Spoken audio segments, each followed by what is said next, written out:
Hey guys, in this video, I will show you how to add highlights on Instagram without adding to Instagram story. Alright, so let's begin with the video. First of all, open the Instagram app on your mobile device and make sure you are logged in. After that, tap on the plus icon and select any photo you want to add.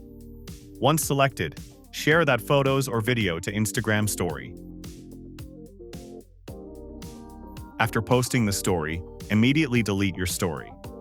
To do this, tap on this three dots and select Delete from the given options.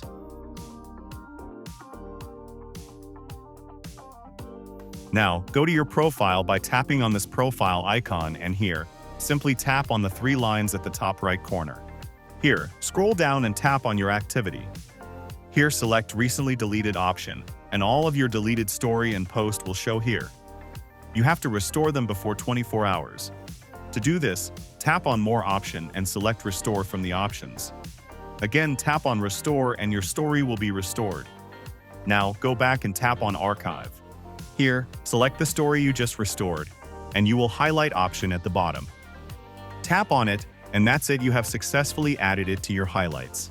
So that's basically how you can add highlights on Instagram without adding to Instagram story. So that's all for this video. Consider subscribing if you find it helpful. And I'll catch you in the next one. Thanks.